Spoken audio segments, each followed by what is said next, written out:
Om Shanti 17 December 2024 प्रातः मुरली बाबा कहते मीठे बच्चे तुमे माने निजर सौभाग्य गढ़िबा पाई बाबांक पाखकु आसीछ। परम सौभाग्य सही संतान मानकु मिली थाए जहांकर सबु किछि ईश्वर स्वीकार करिथांती। तुमे माने निजर सौभाग्य गढ़िबा पाई बाबांक पाखकु आसीछ। परम सौभाग्य सही संतान मानकु मिली थाए जहांकर सबु किछि ईश्वर स्वीकार करिथांती। प्रश्न पिला मानकर केउ गोटिए भूल जुगु माया बहुत बलवान होई जाउछि। पिला मानकर केउ गोटिए भूल जुगु माया बहुत बलवान होई जाउछि।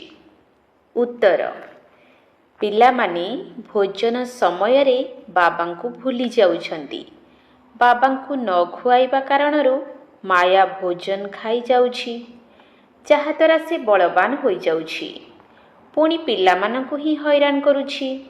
एही छोट भूल पिलामानंकु माया ठारू हराई देउछि। सेथिपाई बाबांकर आज्ञा हेउछि पिलामाने जोगयुक्त होई भोजन कर। दृढ़ प्रतिज्ञा कर तुम सहित खाइबी।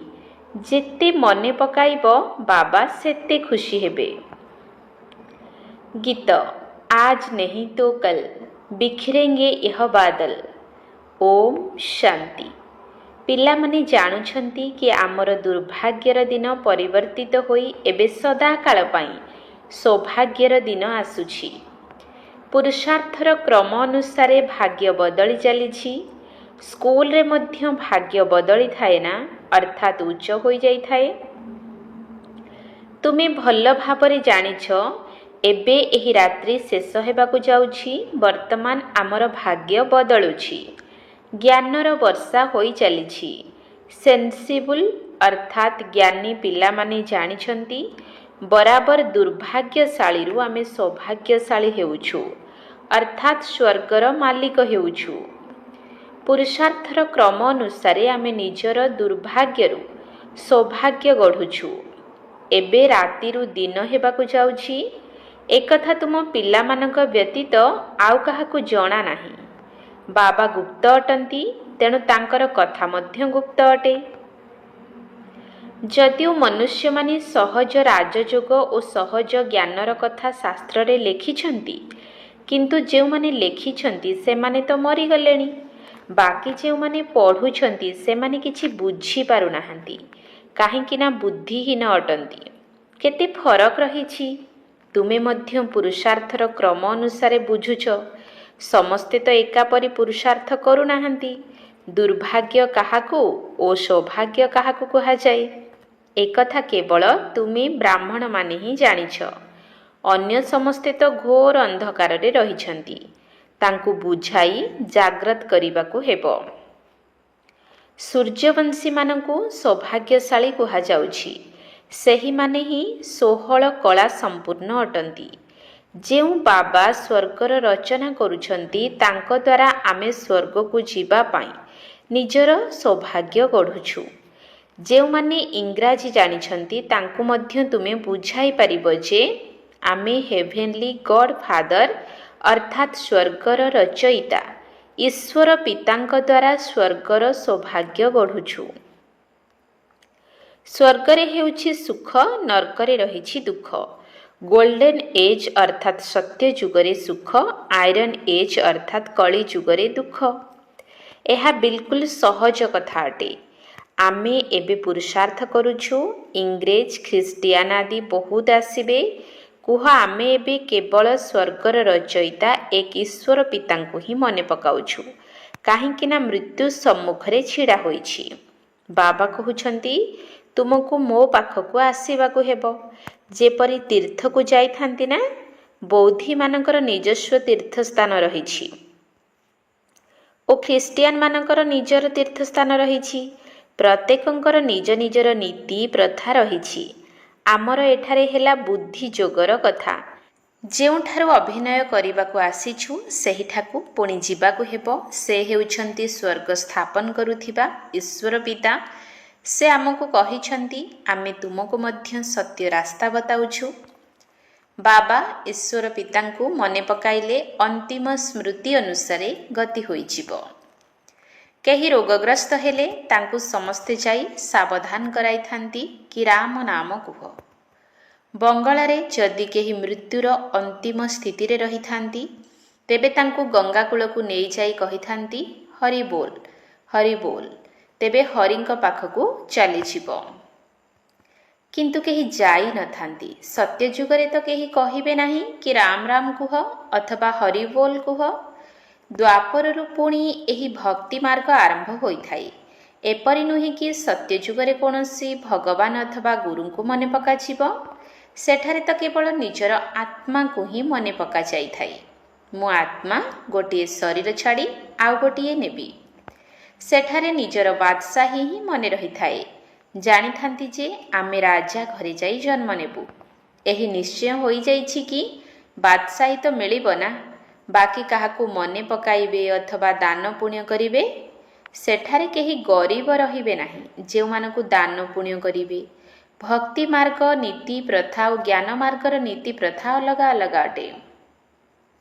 ଏବେ ତୁମେ ବାବାଙ୍କୁ ସବୁକିଛି ଦେଇ 21 ଜନ୍ମର ବର୍ଷା ନେଇଛ, ବାସ୍। ପୁଣି ଦାନ ପୁଣ୍ୟ କରିବାର ଆବଶ୍ୟକତା ନାହିଁ। ଈଶ୍ୱର ବାବାଙ୍କୁ ଆମେ ସବୁକିଛି ଦେଇ ଦେଉଛୁ। ଈଶ୍ୱର ହିଁ ସ୍ୱୀକାର କରୁଛନ୍ତି। ସ୍ୱୀକାର ନ କଲେ ପୁଣି ଦେବେ କିପରି? ଯଦି ସ୍ୱୀକାର ନ କଲେ ତେବେ ତାହା ମଧ୍ୟ ଦୁର୍ଭାଗ୍ୟ ଅଟେ। ସ୍ୱୀକାର କରିବାକୁ ପଡ଼ିଥାଏ। ତାହେଲେ ପିଲାମାନଙ୍କର ସଂସାରର ମମତ୍ୱ ତୁଟିଯିବ। ଏହି ରହସ୍ୟ ମଧ୍ୟ ତୁମେ ପିଲାମାନେ ହିଁ ଜାଣିଛ। ଯେତେବେଳେ ଆବଶ୍ୟକ ନଥିବ ସେତେବେଳେ ସ୍ୱୀକାର କାହିଁକି କରିବେ? ଏଠାରେ ତ କିଛି ଧନ ଏକତ୍ର କରିବାର ନାହିଁ। ଏଠାରୁ ତ ମମତ୍ୱ ତୁଟାଇ ଦେବାକୁ ପଡ଼ିଥାଏ।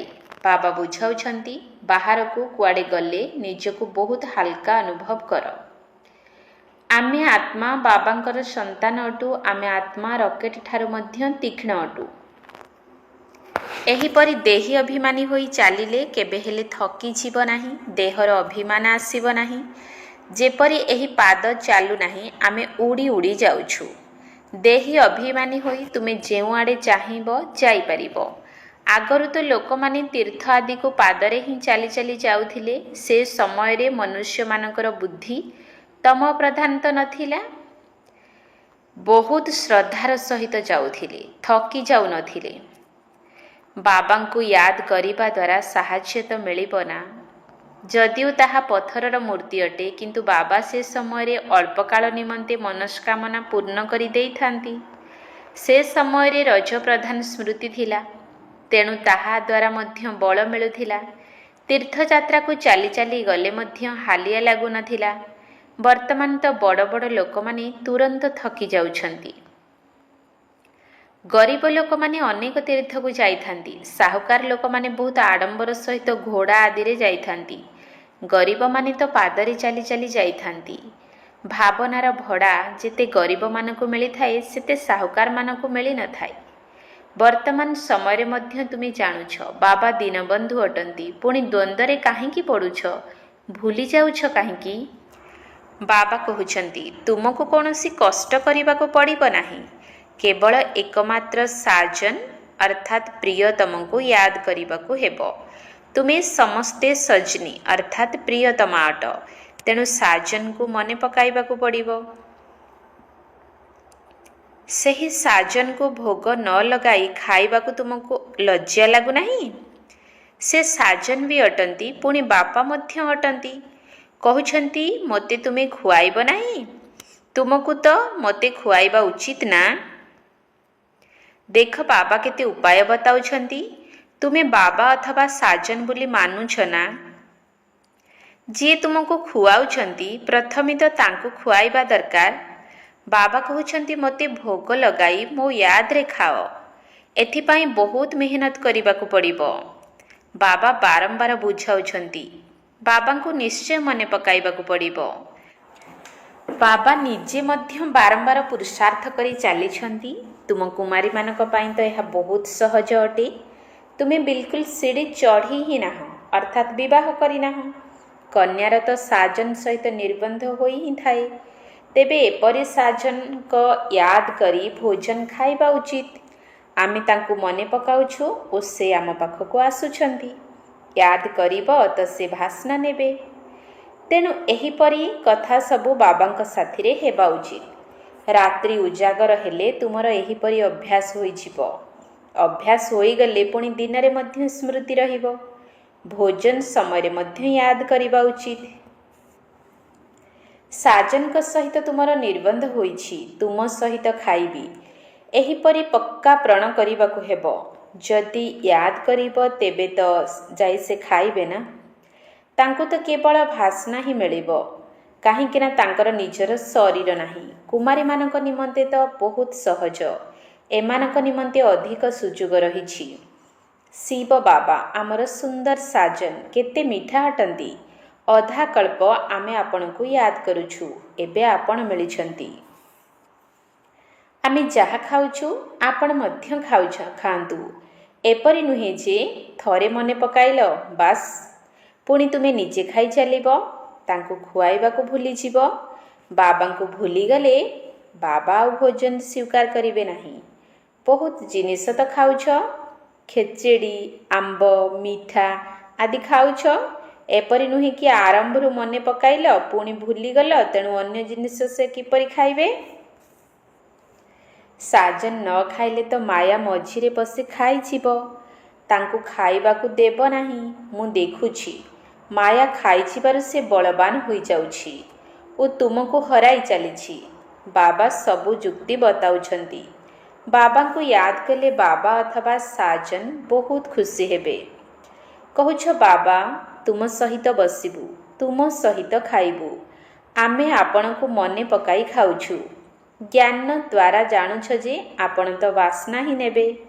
ଏହା ତ ଉଦ୍ଧାର ନେଇଥିବା ଶରୀର ଅଟେ, ମନେ ପକାଇବା ଦ୍ୱାରା ସେ ଆସିଥାନ୍ତି। ସମସ୍ତ ଆଧାର ତୁମର ୟାଦ ଉପରେ ହିଁ ରହିଛି। ଏହାକୁ ଯୋଗ କୁହାଯାଉଛି। ଯୋଗ କରିବାରେ ମେହନତ ରହିଛି। ସନ୍ନ୍ୟାସୀ ଉଦାସୀ ଏପରି କେବେ କହିପାରିବେ ନାହିଁ। ତୁମର ଯଦି ପୁରୁଷାର୍ଥ କରିବାର ଅଛି ତେବେ ବାବାଙ୍କ ଶ୍ରୀମତକୁ ନୋଟ୍ କର, ପୁରା ପୁରୁଷାର୍ଥ କର। ବାବା ନିଜର ଅନୁଭବ ବତାଉଛନ୍ତି।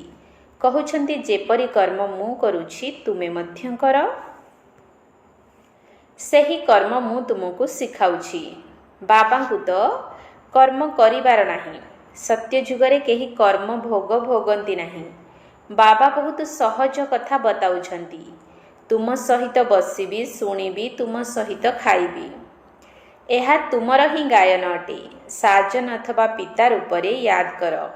ଗାୟନ ରହିଛି ନା, ବିଚାର ସାଗର ମନ୍ଥନ କରି ଜ୍ଞାନର ପଏଣ୍ଟସ୍ ବାହାର କରିଥାନ୍ତି।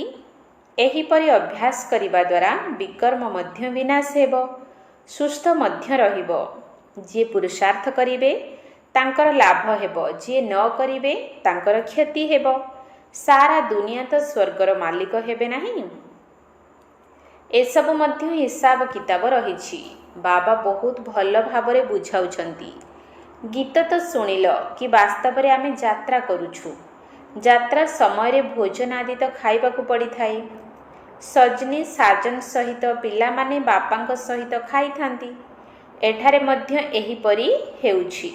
ତୁମର ସାଜନଙ୍କ ସହିତ ଯେତେ ଲଗନ ରହିବ ସେତେ ଖୁସିର ପାରଦ ଚଢ଼ିବ। ନିଶ୍ଚୟ ବୁଦ୍ଧି ବିଜୟୀ ହୋଇଯିବ। ଯୋଗ ଅର୍ଥାତ୍ ଦୌଡ଼। ଏହା ବୁଦ୍ଧି ଯୋଗର ଦୌଡ଼ ଅଟେ। ଆମେ ଛାତ୍ର ଅଟୁ, ଶିକ୍ଷକ ଆମକୁ ଦୌଡ଼ିବା ଶିଖାଉଛନ୍ତି। ବାବା କହୁଛନ୍ତି ଏପରି ଭାବ ନାହିଁ ଯେ ଦିନରେ କେବଳ କର୍ମ ହିଁ କରିବାକୁ ହେବ। କଇଁଛ ସଦୃଶ କର୍ମ କରି ପୁଣି ୟାଦରେ ବସିଯାଅ। ଭ୍ରମରୀ ସାରାଦିନ ଭୁଁ ଭୁଁ କରିଥାଏ, ପୁଣି କେହି ଉଡ଼ିଯାଆନ୍ତି, କେହି ମରିଯାଆନ୍ତି। ତାହା ତ ଏକ ଉଦାହରଣ ଅଟେ। ଏଠାରେ ତୁମେ ଭୁଁ ଭୁଁ କରି ଜ୍ଞାନ ଶୁଣାଇ ଶୁଣାଇ ନିଜ ସଦୃଶ କରୁଛ। ଏଥିରେ କାହାର ତ ବହୁତ ସ୍ନେହ ରହିଥାଏ। କେହି ପୁଣି ବ୍ରାହ୍ମଣ ଜୀବନରୁ ମରିଯାଇଥାନ୍ତି, କେହି ଅଧାରେ ରହିଯାଆନ୍ତି, ପଳାଇ ଯାଇ ପୁଣି କୀଟ ହୋଇଯାଆନ୍ତି। ତେଣୁ ଏହିପରି ଭୁଁ ଭୁଁ କରିବା ବହୁତ ସହଜ ଅଟେ। କଥାରେ ଅଛି ମନୁଷ୍ୟରୁ ଦେବତା ହେବା ପାଇଁ ସମୟ ଲାଗିନଥାଏ। ବର୍ତ୍ତମାନ ଆମେ ଯୋଗ ଲଗାଉଛୁ, ଦେବତା ହେବା ନିମନ୍ତେ ପୁରୁଷାର୍ଥ କରୁଛୁ। ଏହି ଜ୍ଞାନ କେବଳ ଗୀତାରେ ଥିଲା। ସେ ମନୁଷ୍ୟରୁ ଦେବତା କରି ଯାଇଥିଲେ। ସତ୍ୟ ଯୁଗରେ ତ ସମସ୍ତେ ଦେବତା ଥିଲେ। ନିଶ୍ଚିତ ସଙ୍ଗମ ଯୁଗରେ ହିଁ ଆସି ସେମାନଙ୍କୁ ଦେବତା କରାଇଥିବେ। ସେଠାରେ ତ ଦେବତା ହେବା ପାଇଁ ଯୋଗ ଶିଖାଇବେ ନାହିଁ। ସତ୍ୟଯୁଗ ଆଦିରେ ଦେବୀ ଦେବତା ଧର୍ମ ଥିଲା ଓ କଳିଯୁଗ ଅନ୍ତରେ ଆସୁରୀ ଧର୍ମ ରହିଛି। ଏହି କଥା କେବଳ ଗୀତାରେ ହିଁ ଲେଖାଯାଇଛି। ମନୁଷ୍ୟମାନଙ୍କୁ ଦେବତା କରିବା ପାଇଁ ସମୟ ଲାଗେ ନାହିଁ, କାହିଁକି ନା ଲକ୍ଷ୍ୟ ଉଦ୍ଦେଶ୍ୟ ତ ବତାଇ ଦେଇଛନ୍ତି। ସେଠାରେ ସାରା ଦୁନିଆରେ ଗୋଟିଏ ଧର୍ମ ରହିବ। ସାରା ଦୁନିଆ ତ ରହିବ ନା। ଏପରି ନୁହେଁ କି ଚୀନ ୟୁରୋପ ରହିବ ନାହିଁ। ରହିବ, କିନ୍ତୁ ସେଠାରେ ମନୁଷ୍ୟ ନଥିବେ।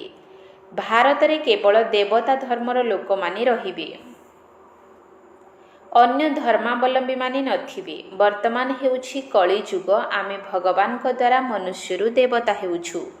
ବାବା କହୁଛନ୍ତି ତୁମେ 21 ଜନ୍ମ ସଦା ସୁଖୀ ରହିବ। ଏଥିରେ ଅସୁବିଧାର କୌଣସି କଥା ହିଁ ନାହିଁ। ଭକ୍ତି ମାର୍ଗରେ ଭଗବାନଙ୍କ ପାଖକୁ ଯିବା ପାଇଁ କେତେ ପରିଶ୍ରମ କରିଛ, କହିଥାନ୍ତି ପାର ନିର୍ବାଣ ଗଲା। ଏପରି କେବେ କହିବେ ନାହିଁ ଯେ ଭଗବାନଙ୍କ ପାଖକୁ ଗଲା। କହନ୍ତି ସ୍ୱର୍ଗକୁ ଗଲା। ଜଣେ ଗଲେ ତ ସ୍ୱର୍ଗ ତିଆରି ହେବ ନାହିଁ, ସମସ୍ତଙ୍କୁ ଯିବାକୁ ହେବ। ଗୀତାରେ ଲେଖାଯାଇଛି ଭଗବାନ କାଳର କାଳ ଅଟନ୍ତି। ମଶା ସଦୃଶ ସମସ୍ତଙ୍କୁ ଘରକୁ ଫେରାଇ ନେଇଯିବେ। ବୁଦ୍ଧି ମଧ୍ୟ କହୁଛି ଚକ୍ରର ପୁନରାବୃତ୍ତି ହେବ। ତେଣୁ ପ୍ରଥମେ ନିଶ୍ଚୟ ସତ୍ୟଯୁଗୀ ଦେବୀ ଦେବତା ଧର୍ମର ପୁନରାବୃତ୍ତି ହେବ। ପୁଣି ପରେ ଅନ୍ୟ ସବୁ ଧର୍ମର ପୁନରାବୃତ୍ତି ହେବ। ବାବା କେତେ ସହଜ ଭାବରେ ବତାଉଛନ୍ତି। ମନ୍ମନା ଭବ। ବାସ୍ 5000 ବର୍ଷ ପୂର୍ବରୁ ମଧ୍ୟ ଗୀତାର ଭଗବାନ କହିଥିଲେ, ହେ ପ୍ରିୟ ସନ୍ତାନମାନେ, ଯଦି କୃଷ୍ଣ କହିବେ ତେବେ ଅନ୍ୟ ଧର୍ମାବଲମ୍ବୀମାନେ କେହି ଶୁଣିବେ ନାହିଁ। ଭଗବାନ କହିଲେ ତ ସମସ୍ତଙ୍କୁ ଅନୁଭବ ହେବ କି ଈଶ୍ୱର ପିତା ସ୍ୱର୍ଗ ସ୍ଥାପନ କରୁଛନ୍ତି, ଯେଉଁଠାରେ ଆମେ ଯାଇ ଚକ୍ରବର୍ତ୍ତୀ ରାଜା ହେବୁ। ଏଥିରେ ଖର୍ଚ୍ଚ ଆଦିର କୌଣସି କଥା ନାହିଁ। କେବଳ ସୃଷ୍ଟିର ଆଦି ମଧ୍ୟ ଅନ୍ତକୁ ଜାଣିବାକୁ ହେବ। ତୁମ ସନ୍ତାନମାନଙ୍କୁ ବିଚାର ସାଗର ମନ୍ଥନ କରିବାକୁ ହେବ। କର୍ମ କରି ଦିନ ରାତି ଏହିପରି ପୁରୁଷାର୍ଥ କରି ଚାଲ। ବିଚାର ସାଗର ମନ୍ଥନ ନ କଲେ ବାବାଙ୍କୁ ୟାଦ କରିପାରିବ ନାହିଁ। କେବଳ କର୍ମ କଲେ ରାତିରେ ମଧ୍ୟ ସେହି ଖିଆଲ ଚାଲୁଥିବ। ଯେଉଁମାନେ ଘର ତିଆରି କରୁଛନ୍ତି ତାଙ୍କର କେବଳ ଘର ତିଆରି କରିବାର ହିଁ ଖିଆଲ ଆସିବ। ଯଦିଓ ବିଚାର ସାଗର ମନ୍ଥନ କରିବାର ଦାୟିତ୍ୱ ଏହାଙ୍କ ଉପରେ ରହିଛି, କିନ୍ତୁ କହୁଛନ୍ତି କଳସ ଲକ୍ଷ୍ମୀଙ୍କୁ ଦିଆଯାଇଛି। ତେଣୁ ତୁମେ ଲକ୍ଷ୍ମୀ ହେଉଛ ନା। ଆଚ୍ଛା, ମିଠା ମିଠା ଶିକିଲ ଧେ ସନ୍ତାନମାନଙ୍କ ପ୍ରତି ମାତା ପିତା ବାପ ଦାଦାଙ୍କର ମଧୁର ସ୍ନେହ ସମ୍ପନ୍ନ ଶୁଭେଚ୍ଛା ଏବଂ ସୁପ୍ରଭାତ। ଆତ୍ମିକ ପିତାଙ୍କର ଆତ୍ମିକ ସନ୍ତାନମାନଙ୍କୁ ନମସ୍ତେ। ଆତ୍ମିକ ସନ୍ତାନମାନଙ୍କର ଆତ୍ମିକ ବାପ ଦାଦାଙ୍କୁ ନମସ୍ତେ ନମସ୍ତେ ନମସ୍ତେ। ସୁପ୍ରଭାତ। ଧାରଣା ପାଇଁ ମୁଖ୍ୟ ସାର। 1 ନମ୍ବର ପଏଣ୍ଟ, ଶ୍ରୀମତକୁ ନୋଟ କରି ଅର୍ଥାତ୍ ଖାତାରେ ଲେଖି ପୁରୁଷାର୍ଥ କରିବାକୁ ହେବ। ବାବା ଯେପରି କର୍ମ କରି ଶିଖାଇଛନ୍ତି ସେହିପରି ହିଁ କରିବାକୁ ହେବ। ବିଚାର ସାଗର ମନ୍ଥନ କରି ଜ୍ଞାନର ପଏଣ୍ଟସ୍ ବାହାର କରିବାକୁ ହେବ। ଶ୍ରୀମତକୁ ନୋଟ କରି ଅର୍ଥାତ୍ ଖାତାରେ ଲେଖି ପୁରୁଷାର୍ଥ କରିବାକୁ ହେବ। ବାବା ଯେପରି କର୍ମ କରି ଶିଖାଇଛନ୍ତି ସେହିପରି ହିଁ କରିବାକୁ ହେବ। ବିଚାର ସାଗର ମନ୍ଥନ କରି ଜ୍ଞାନର ପଏଣ୍ଟସ୍ ବାହାର କରିବାକୁ ହେବ। 2 ନମ୍ବର ପଏଣ୍ଟ, ନିଜକୁ ନିଜ ସହିତ ପ୍ରତିଜ୍ଞା କରିବାକୁ ହେବ କି ମୁଁ ବାବାଙ୍କ ସ୍ମୃତିରେ ହିଁ ଭୋଜନ କରିବି, ତୁମ ସହିତ ଖାଇବି, ତୁମ ସହିତ ବସିବି। ଏହି ପ୍ରତିଜ୍ଞାକୁ ଦୃଢ଼ ଭାବରେ ପାଳନ କରିବାକୁ ପଡ଼ିବ। ନିଜକୁ ନିଜ ସହିତ ପ୍ରତିଜ୍ଞା କରିବାକୁ ହେବ କି ମୁଁ ବାବାଙ୍କ ସ୍ମୃତିରେ ହିଁ ଭୋଜନ କରିବି, ତୁମ ସହିତ ଖାଇବି, ତୁମ ସହିତ ବସିବି। ଏହି ପ୍ରତିଜ୍ଞାକୁ ଦୃଢ଼ ଭାବରେ ପାଳନ କରିବାକୁ ପଡ଼ିବ। ବରଦାନ, କର୍ମ ଏବଂ ସମ୍ବନ୍ଧ ଉଭୟରେ ସ୍ୱାର୍ଥ ଭାବନା ଠାରୁ ମୁକ୍ତ ରହୁଥିବା ବାବାଙ୍କ ସମାନ କର୍ମାତୀତ ହୁଅ। କର୍ମ ଏବଂ ସମ୍ବନ୍ଧ ଉଭୟରେ ସ୍ୱାର୍ଥ ଭାବନା ଠାରୁ ମୁକ୍ତ ରହୁଥିବା ବାବାଙ୍କ ସମାନ କର୍ମାତୀତ ହୁଅ। ତୁମମାନଙ୍କର ସେବା ହେଲା ସମସ୍ତଙ୍କୁ ମୁକ୍ତ କରିବା। ତେଣୁ ଅନ୍ୟମାନଙ୍କୁ ମୁକ୍ତ କରିବାକୁ ଯାଇ ନିଜକୁ କୌଣସି ବନ୍ଧନରେ ବାନ୍ଧି ଦିଅ ନାହିଁ। ଯେତେବେଳେ ସମସ୍ତ ବିନାଶୀ ମୋର ଠାରୁ ମୁକ୍ତ ହୋଇଯିବ, ସେତେବେଳେ ଯାଇ ଅବ୍ୟକ୍ତ ସ୍ଥିତିର ଅନୁଭବ କରିପାରିବ। ଯେଉଁ ପିଲାମାନେ ଲୌକିକ ଏବଂ ଅଲୌକିକ କର୍ମ ଏବଂ ସମ୍ବନ୍ଧ ଦୁଇଟି ଯାକରେ ସ୍ୱାର୍ଥ ଭାବନା ଠାରୁ ମୁକ୍ତ ଅଟନ୍ତି, ସେହିମାନେ ହିଁ ବାବାଙ୍କ ସମାନ କର୍ମାତୀତ ସ୍ଥିତିର ଅନୁଭବ କରିପାରିବେ। ତେଣୁ ଚେକ୍ କର, ମୁଁ କେତେ ପରିମାଣରେ କର୍ମର ବନ୍ଧନଠାରୁ ସ୍ୱତନ୍ତ୍ର ହେଲେଣି। ବ୍ୟର୍ଥ ସ୍ୱଭାବ ସଂସ୍କାରର ବଶୀଭୂତ ହେବାରୁ ମଧ୍ୟ ମୁକ୍ତ ହେବା ଦରକାର। ସ୍ଲୋଗାନ: ଯେଉଁମାନେ ସରଳଚିତ ଏବଂ ସହଜ ସ୍ୱଭାବଯୁକ୍ତ ଆତ୍ମା, ସେହିମାନେ ହିଁ ସହଜ ଯୋଗୀ ଅଟନ୍ତି ତଥା ଭୋଳାନାଥ ବାବାଙ୍କର ପ୍ରିୟ ଅଟନ୍ତି। ଯେଉଁମାନେ ସରଳଚିତ ଏବଂ ସହଜ ସ୍ୱଭାବଯୁକ୍ତ ଆତ୍ମା, ସେହିମାନେ ହିଁ ସହଜ ଯୋଗୀ ଅଟନ୍ତି ତଥା ଭୋଳାନାଥ ବାବାଙ୍କର ପ୍ରିୟ ଅଟନ୍ତି। ଓମ୍ ଶାନ୍ତି।